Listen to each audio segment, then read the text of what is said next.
She had her female rivals cut into small pieces, murdered a ruler, and killed her own immediate family members. To her, these were not acts of cruelty, but necessary steps, just what she had to do to maintain power.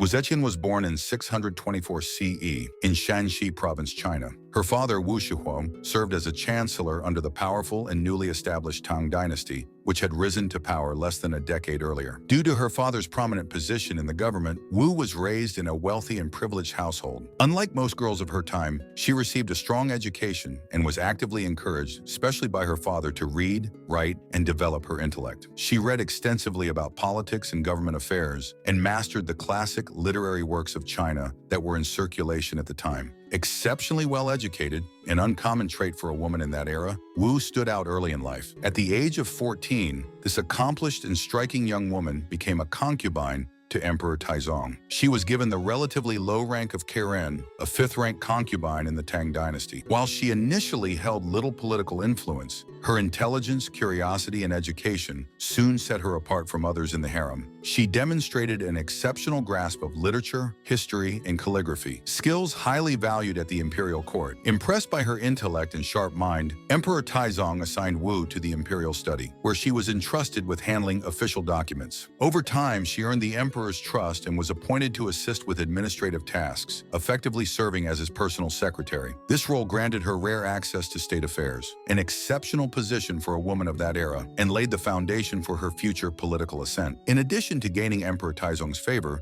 Zetian also caught the attention of his son, Prince Liji. The two began a secret affair, a highly risky relationship, as he was already married and she remained a concubine of his father. The relationship was considered scandalous and would have been viewed by the public as quasi-incestuous, potentially damaging the prince's reputation when he eventually succeeded his father. During the Tang dynasty, tradition dictated that only concubines who had borne the emperor a child could remain in the palace after his death. Since Wu had not, she was sent to a Buddhist convent in 649, following Emperor Taizong's death. However, Taizong's son, Prince Liji, who later became Emperor Gaozong, was deeply in love with Wu Zetian. Defying tradition, he sent for her and had her brought back to the palace. Wu became one of the many women in Gaozong's life, alongside his wife Empress Wang and several concubines. Empress Wang had no children with the emperor. His favored concubine, Xiao Shufei, also known as the pure concubine, gave birth to a son and two daughters. Wu Zetian later gave birth to two sons in 652 and 653. None of this truly mattered in terms of succession, as Emperor Gaozong had already named his heir. However, it did create significant tension among the women of the court. Gaozong had chosen Li Zhong, the son of his chancellor, Lu Xiang, as his successor, largely because Lu Xiang was Empress Wang's uncle. What truly troubled Lady Wang and concubine Xiao was the growing attention Wu received. She was well-educated and markedly different from the other women in the palace, which made her an immediate threat in their eyes. In 654, Wu gave birth to a daughter who tragically died shortly after birth from strangulation. Wu accused Empress Wang, the last person known to have held the baby, of smothering the child.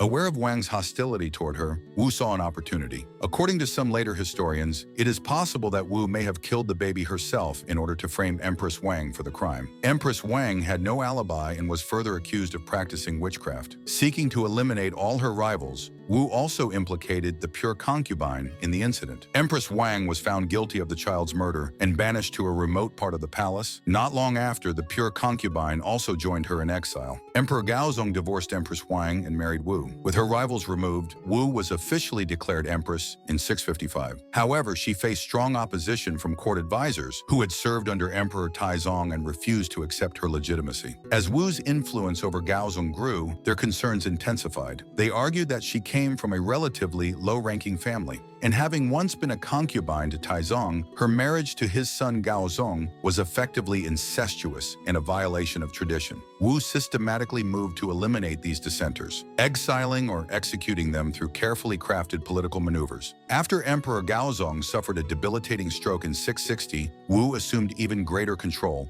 effectively managing affairs of government, court, and state. Once crowned empress, Wu ordered the execution of Lady Wang and the pure concubine. According to historical accounts, she commanded that their hands and feet be cut off before they were thrown into a vat of wine to drown. Wu's grip on power extended to her own children. Two of her sons died while their father, Gaozong, was still alive. One crown prince was allegedly poisoned for opposing her, while another was exiled and later forced to commit suicide. It was her son Li Xian who ultimately succeeded the throne after Emperor Gaozong's death in 683. He took the royal name Zhongzong, but both he and his wife, Lady Wei, began pushing their own agenda too aggressively. Wu saw their growing influence as a threat, especially after Lady Wei arranged for her father to be appointed as the emperor's chief minister. Viewing their actions as a direct threat, Wu charged them both with treason and had them banished. Her youngest son, who took the royal name Ruizong, was then placed on the throne, but ruled under effective house arrest, while Wu controlled all key decisions behind the scenes. In 690, she forced him to abdicate and officially assume the throne herself. At that moment, Wu declared herself emperor, the only woman in Chinese history to do so. She ruled in her own name for the next 15 years. One of the key ways Wu consolidated and maintained her power was through an extensive network of secret police and informants. She used this surveillance system to identify and eliminate enemies and rivals throughout the empire. Informants were paid to report intelligence to the court from all corners of China. Wu collected incriminating information on officials she sought to remove, rewarded those who informed on others, and uncovered plots against her before they could materialize. However, in the later years of her reign,